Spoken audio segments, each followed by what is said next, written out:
Johanna here with Spotlight TV. We are joined with the one and only Canadian sensation, Glenn Morrison. How you doing? Yeah, very good tonight. How are you doing? I'm doing well. Tell me, what brings you to 2015 Soakin' Awards? Well, you know, the Goodbye record that we were talking about earlier did very well. It's wonderful to see a record of mine resonate so well in my home country, no less.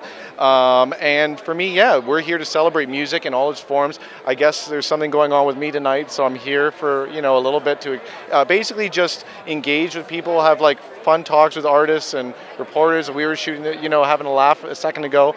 It's just a night to celebrate music, and SoCan's wonderful. I love the SoCan team, they're great, and I'm just happy to be here. You know, I just came back after 3 weeks away, so now I get to be in my home country for a couple weeks, and that's a very nice thing, you know. Wicked. Glenn, tell me, as a Canadian man growing up here, who did you used to look up to? Oh, the influences were, are we talking musical influence or just general influences? Musically, general. Sure. I love that. We were talking about this earlier, Tom Cochran's Life is a Highway. I used to love that record so much. Life is a highway. All night long. Who doesn't love that guy, It's a great record, right? It's a great record. And no, I just, my influences are far and wide. From a Canadian landscape perspective, there's so much great talent happening right now globally. The Weeknd's record I listened to last week in a tracking session in LA, and they just put it on the speakers, and it's like, oh my goodness, like incredible. The Magic stuff, of course. Alex is a dear friend of mine. We went to high school together. To see him do so well is a wonderful thing as well. You know, Islev's here tonight, which is great. So he was the vocalist on Goodbye, and that record globally went #1 in 5 countries. It's almost double platinum here in Canada.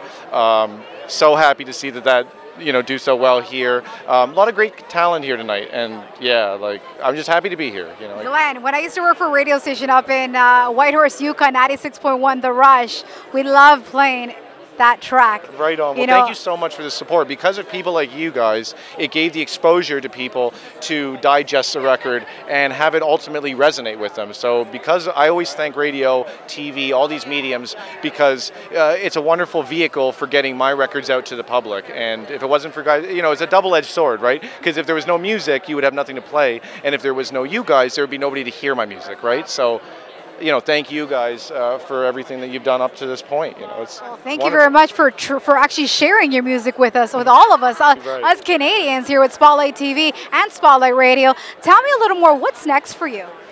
We have my debut artist album on Sony Records. That's going to be coming out probably at some point in the fall. We're just figuring out the rollout plan right now for that, but I'm so excited. I was talking to you about Johnny Reed, a dear friend of mine. We have a record together on, like a cut on that album. That's right. Word on the street, breaking news. He is collaborating with the one and only Johnny Reed. Tell me more about that. I love Johnny. He's a good, dear friend of mine. We both have really good, we're very good at what we do, and we're very different at how we write songs, and that combo is a very deadly combo, and we just have a mutual respect for each other. We're very good at hanging out and making music and coming up with a lot of ideas, and then really chiseling away the diamond and get to the inner bones of stuff. So we have a good relationship, and this, I think that's very symptomatic of the whole industry right now. We're getting country records that are fusing with dance records. We're getting hip hop with electronica, trap beats.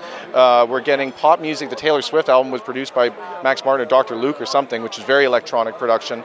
It's a wonderful time to be doing this, you know, electronica production mixed with whatever genre. As long as it's a great song and it's produced very strongly, it's just, that's the formula to me, you know. And that's it. Bada bing, bada boom. There you have it from Glenn Morrison. Thank you very much. Thank you so much for having me. Thank you. Hi, this is Glenn Morrison. You're watching Spotlight TV with Johanna. Great? Okay.